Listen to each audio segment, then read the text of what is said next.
Bienvenue à nouveau. Nous avons le grand plaisir d'accueillir aujourd'hui le professeur Jeffrey Sachs. Merci beaucoup d'être avec nous. Bien sûr.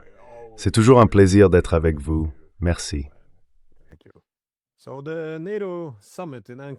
Alors, le sommet de l'OTAN à Ankara est maintenant terminé. Et, disons-le, ça a été intéressant. Le militarisme, mais aussi l'hostilité envers les ennemis de l'OTAN, semblait avoir été clairement renforcée. Et même à l'intérieur de l'Alliance, les tensions étaient fortes. Trump, qu'on appelle aussi le papa de Mark Rutte, s'est révélé être un père plutôt défaillant. Il se montre très agressif envers ses amis, enfin, ses soi-disant alliés en Europe. Franchement, c'était assez incroyable à voir. Mais j'aimerais avoir ton avis. Qu'est-ce que tu retiens, toi, de ce sommet de l'OTAN? What did you take away from this NATO summit? I think basically the NATO. Je pense que globalement, l'alliance de l'OTAN, si on peut dire, est surtout en désordre. C'est pas un groupe sérieux, il n'y a pas de vraie stratégie. Ces 2 jours, c'était du pur Trumpisme. Il est clairement mentalement instable. On peut essayer de normaliser ça, on peut en rire, on peut dire que c'est une tactique, mais en réalité, c'est quelqu'un de vraiment terrible, et tout le monde fait semblant de jouer le jeu. Alors on regarde 2 jours complètement surréalistes. Il dit que l'Espagne est horrible, qu'il faut couper tout commerce avec l'Espagne. Et la réponse de l'Espagne, c'est « Nous avons d'excellentes relations avec les États-Unis, tout va bien, nous avons eu une conversation charmante. »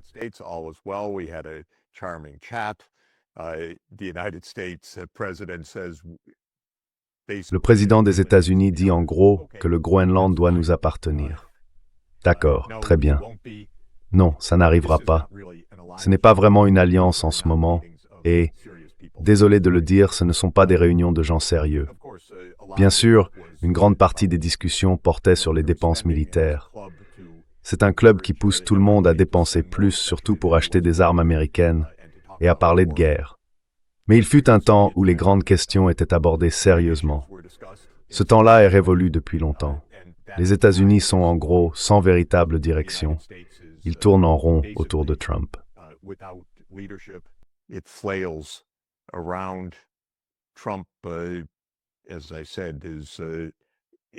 Comme je l'ai dit, c'est clairement l'empereur sans vêtements. Et franchement, c'est une vie complètement absurde. Chaque jour, il se passe quelque chose d'étrange. C'est peut-être ça, la tactique de survie de Trump. Chaque jour efface le précédent. Et maintenant, on en est à la reprise des tensions avec l'Iran, et la réunion des forces de l'OTAN sera vite oubliée. C'est en gros ma lecture de la situation. Mais ce n'est pas anodin. C'est tout le monde occidental qui dérive, sans vraie stratégie, plutôt agressif, engagé dans des guerres meurtrières, sans que personne ne semble mesurer les risques réels de tout ça. Ces gens-là se distinguent pour la plupart par leurs bêtises.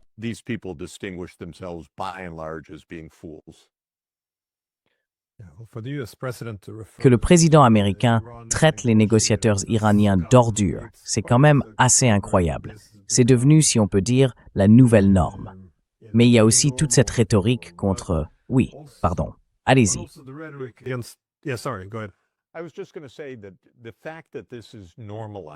Je voulais juste dire que le fait que tout ça soit devenu normal, qu'on hausse les épaules en disant « Oh, c'est juste Trump », ce n'est pas une réponse acceptable. Nous sommes engagés dans des guerres réelles, très dangereuses, où beaucoup de gens sont tués. La vie, ce n'est pas une blague, mais on la traite comme si c'en était une, et ce n'est pas le cas. Donc d'un côté, c'est très grave. Mais le plus grave, c'est que rien de vraiment sérieux n'est discuté par ces gens-là. Rien d'honnête, rien de profond. Et ça, c'est choquant dans un monde en guerre.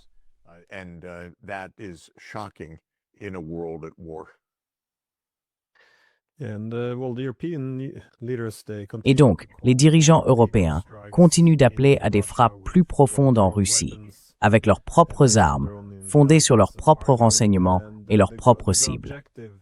L'objectif, apparemment, serait de forcer les Russes à venir à la table des négociations. Mais ce sont ces mêmes dirigeants européens qui, après 4 ans et demi, continuent de boycotter la diplomatie. C'est donc assez étrange. Et personne, semble-t-il, n'ose les contredire. Parce que personne ne veut passer pour, disons, pro-russe, simplement en évoquant la réalité objective. Et maintenant, on voit aussi le côté américain. Marco Rubio a soutenu que frapper la Russie aiderait à faire avancer la paix. Trump, lui, a fait une allusion désinvolte à l'idée d'imposer une zone d'exclusion aérienne. Et bien sûr, ils vont désormais autoriser la production de missiles Patriot directement en Ukraine. Alors, est-ce que les États-Unis s'engagent à nouveau dans cette guerre ou est-ce qu'ils s'y enfoncent encore davantage? Parce que c'est très différent du discours qu'on avait entendu de Trump après sa prise de pouvoir, la deuxième fois.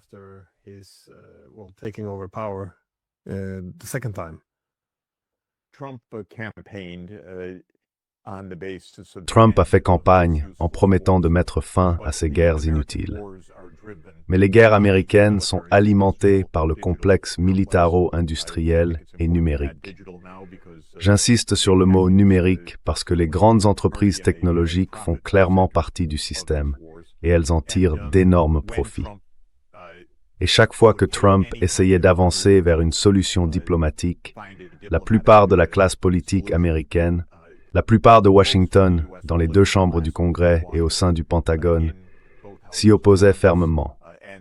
Peut-être pas tant les généraux en poste, mais beaucoup d'anciens généraux, aujourd'hui dans les entreprises de sous-traitance militaire. Et à chaque fois, Trump finissait par changer de cap, parce qu'au fond, c'est un homme faible et peu avisé.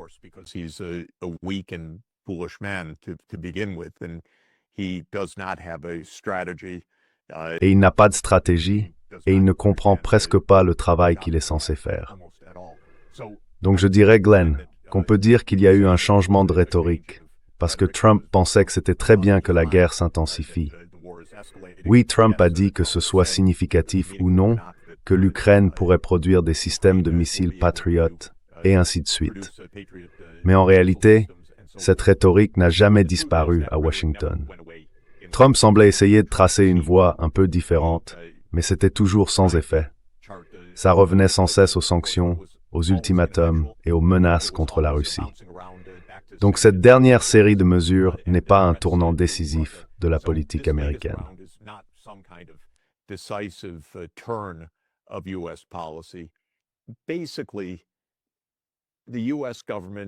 En gros, le gouvernement américain, et je dirais même les gouvernements des grandes puissances, sont guidés par une machine de guerre centrée sur le profit. C'est ça, la force dominante de la politique américaine.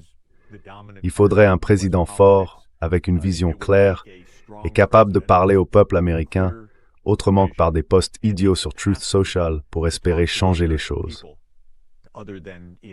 Parce qu'il faudrait qu'il puisse passer au-dessus de ce lobby extrêmement puissant.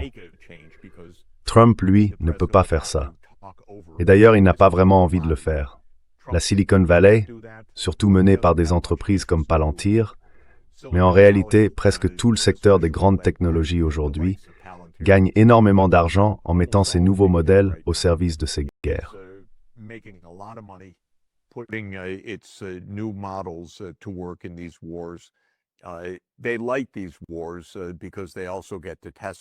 Ils aiment ces guerres parce qu'elles leur permettent aussi de tester leur système d'armes. Ils peuvent les améliorer, les moderniser, ils décrochent de gros contrats militaires et ainsi de suite.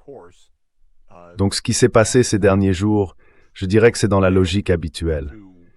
Et le fait que Trump ait échoué à mettre fin aux guerres qu'il avait promis d'arrêter, la guerre en Ukraine par exemple, avec un simple coup de téléphone et en 24 heures, montre à la fois les tensions profondes de la politique américaine d'un côté et de l'autre, l'incompétence, l'ignorance et la bêtise de cet homme.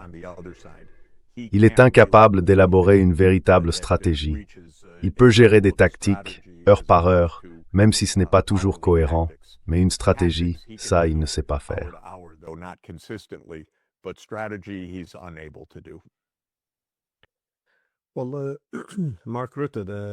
Eh bien, Mark Rutte, le secrétaire général de l'OTAN, a apparemment mis tout le poids de l'Alliance derrière la guerre menée par les États-Unis contre l'Iran, en affirmant que la décision américaine de reprendre la guerre contre l'Iran était totalement justifiée, et en lui apportant, en somme, son plein soutien. Mais cela envoie aussi un message très clair aux Russes. L'OTAN ne parle plus de paix, elle ne parle plus que de guerre. Et on a vu que le porte-parole du Kremlin, Dmitri Peskov, disait déjà avant ce sommet que l'opération militaire spéciale est désormais devenue une guerre à cause de l'implication de l'OTAN. On ne voit plus vraiment d'efforts pour empêcher cette marche vers une troisième guerre mondiale. Mais j'aimerais vous demander, comment voyez-vous cette déclaration des Russes? Qu'est-ce que cela change selon vous? Ont-ils simplement renoncé à la diplomatie américaine? La considèrent-ils comme une imposture, comme dans le cas de l'Iran, ou comment comprenez-vous ces nouveaux développements?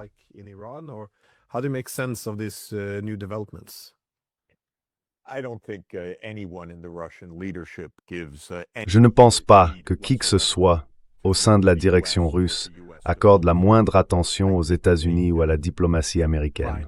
À mon avis, ils essayent simplement de ne pas provoquer Trump inutilement. Mais personne dans la direction russe ne s'attend à ce que Trump joue un rôle décisif ou même actif pour mettre fin à cette guerre. C'est terminé. Je crois qu'ils avaient un peu d'espoir au début.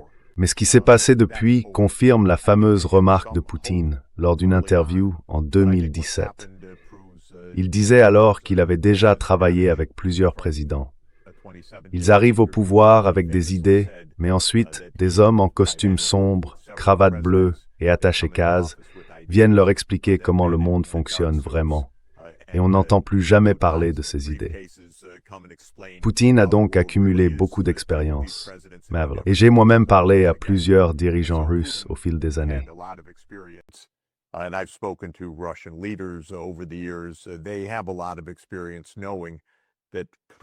Ils ont beaucoup d'expérience, ils savent que les présidents passent, mais que l'appareil sécuritaire américain, le complexe militaro-industriel et numérique, c'est le cœur profond de la politique des États-Unis. Donc je ne pense pas qu'ils aient jamais vraiment compté sur Washington pour résoudre ce conflit. Mais je crois qu'ils espéraient que Trump ferait peut-être quelque chose. Et je pense qu'ils ont mis un peu d'énergie là-dedans la première année. Mais vers la fin de 2025, à mon avis, ils avaient complètement abandonné cette idée. Et les déclarations qu'ils font aujourd'hui, en gros, ne cherchent pas à provoquer Trump. Mais en même temps, elles disent très clairement, on est en guerre. On ne croit pas que la diplomatie puisse régler quoi que ce soit, et on a l'intention de gagner cette guerre.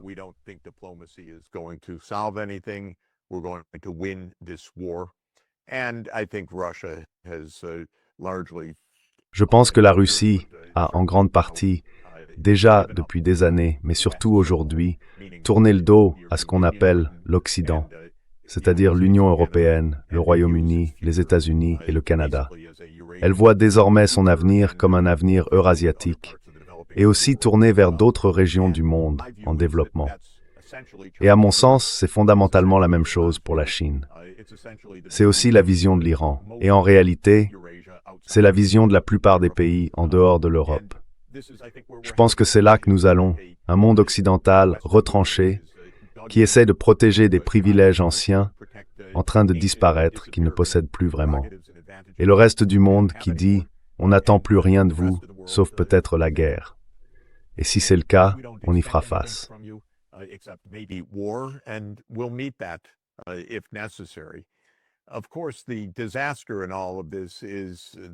Bien sûr, le drame dans tout ça, c'est que cette guerre tue un nombre immense d'Ukrainiens. Elle ne résout absolument rien. Et il n'existe aucun scénario dans lequel la Russie pourrait être vaincue sans que cela nous mène à une guerre nucléaire. Parce que la Russie ne va pas se rendre face à des frappes soutenues par l'Occident, menées en profondeur sur son territoire. Elle va réagir, elle va monter d'un cran. Et si la pression devient trop forte, si ces frappes lui coûtent trop cher, elle ira jusqu'à l'escalade nucléaire. Donc toute cette logique des gouvernements occidentaux repose sur une forme d'ignorance profonde, de gratuité et d'irresponsabilité qui est tout simplement stupéfiante.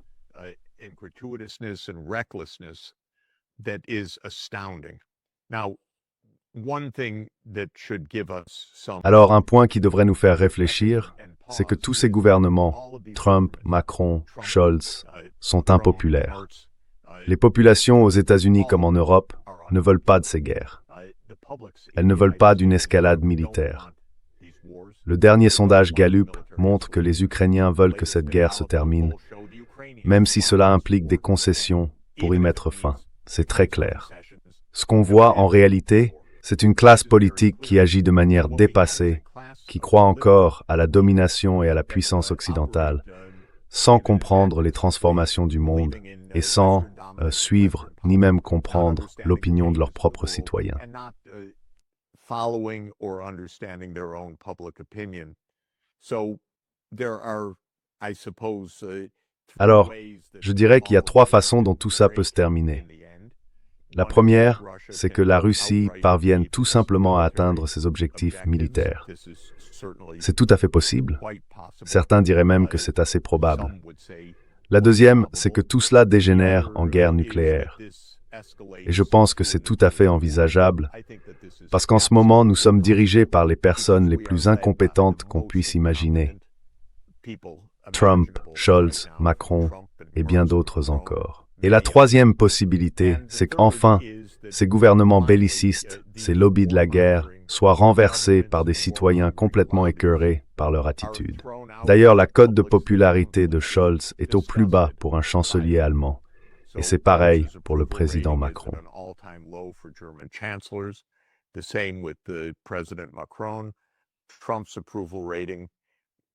Le taux d'approbation de Trump reste, d'une manière ou d'une autre, au-dessus de 35%, mais en dessous de 40%. Son taux de désapprobation tourne autour de 60%. Et on a une élection qui approche, qui, si elle est vraiment menée et comptée de façon équitable, pourrait encore, malgré toutes les manœuvres en cours, et il y en a beaucoup, y compris dans les décisions de la Cour suprême en faveur de Trump, donner la majorité à l'opposition dans au moins une des deux chambres du Congrès. Alors peut-être, juste peut-être, que nos institutions démocratiques, aussi faibles et défaillantes qu'elles paraissent, pourraient finir par servir de contrepoids à cette classe politique assez lamentable que nous avons. Et ce serait, au fond, la voie pacifique pour s'en sortir.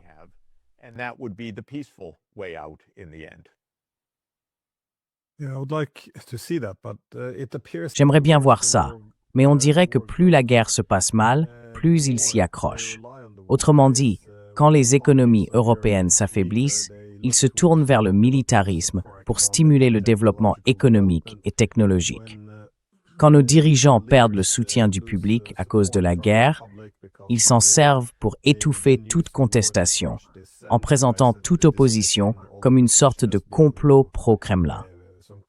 Et puis, quand on voit l'Occident se fragmenter, on entend dire que combattre la Russie devient la nouvelle idée qui rassemble. Donc c'est...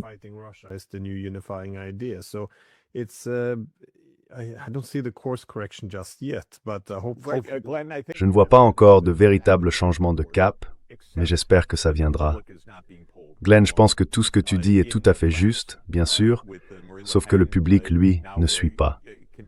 En France, avec Marine Le Pen qui va se présenter à la présidentielle l'an prochain, ce sera ça, le grand drame politique français, pas l'Ukraine.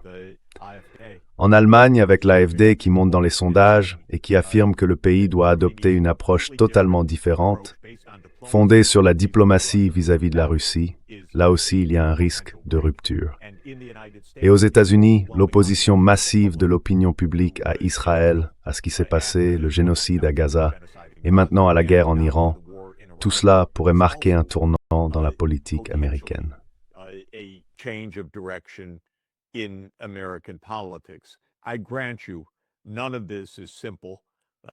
Je vous l'accorde, rien de tout ça n'est simple. Le complexe militaro-industriel est extrêmement puissant, aux États-Unis comme en Europe. Et ses responsables politiques ne sont au fond que les porte-voix d'un ensemble d'intérêts bien plus profonds et très étroits, mais aussi très puissants. Mais je trouve encourageant que le public ne l'accepte pas. Cela veut dire que même face à la résistance absolument claire de la classe politique, et vous avez tout à fait raison là-dessus, rien ne change vraiment dans la dynamique de ce groupe de dirigeants. Ce qui pourrait la faire évoluer, en revanche, ce serait une défaite politique infligée par des partis extérieurs capable de capter la véritable opinion publique. Tapping into the true public opinion. I know you have to run, so let me just ask a very quick. Je sais que vous devez partir. Alors laissez-moi juste vous poser une question très rapide. L'absence de stratégie, comme vous l'avez dit, est assez évidente. Mais selon vous, quels sont aujourd'hui les objectifs des Américains par rapport à ceux des Européens, face à leur principal rival, comme on l'a vu au sommet, c'est-à-dire la Russie? Qu'est-ce qu'ils cherchent vraiment à obtenir ici? Est-ce simplement pour entraîner davantage les Américains dans la guerre? Ou comment vous interprétez tout ça? Parce que ça ne semble pas très rationnel de pousser aussi fort vers une guerre avec la plus grande puissance nucléaire du monde. Push this hard for a war with the world's largest nuclear power. We should, of course, start from the proposition that Il faut bien sûr partir du principe que depuis 1945, et surtout depuis 1991, à la fin supposée de la guerre froide, l'objectif du Deep State ou du complexe militaro-industriel a toujours été d'affaiblir la Russie par tous les moyens possibles et chaque fois que l'occasion se présentait. Soutenir des insurrections à la périphérie de la Russie, encercler le pays en mer Noire avec l'élargissement de l'OTAN, provoquer des troubles par des outils économiques dits de pression, comme les sanctions unilatérales, la confiscation de l'argent russe, et ainsi de suite. Et je ne pense pas que ces objectifs aient changé. Encore une fois, le moteur fondamental de la politique étrangère des États-Unis, la CIA, les entreprises de l'armement, et aujourd'hui des sociétés comme Palantir et d'autres, ne comptent pas les vies humaines.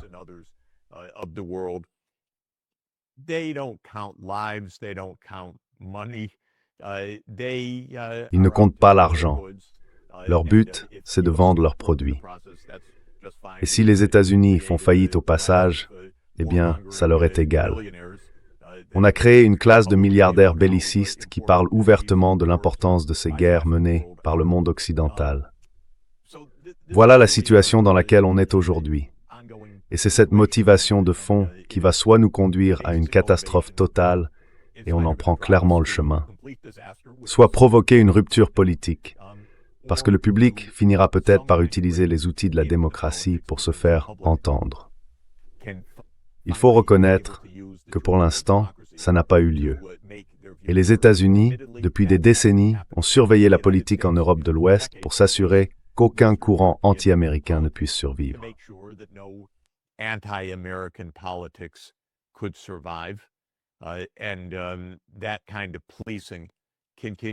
Et ce type de maintien de l'ordre continue encore aujourd'hui.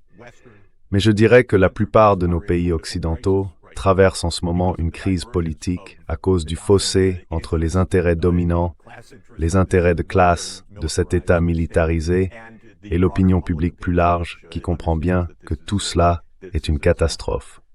Donc je pense qu'on va continuer à patauger.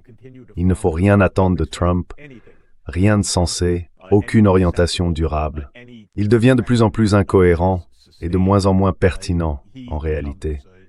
Sauf qu'il adore dominer les médias et que les médias, eux, adorent prêter attention à chaque parole idiote de cet homme.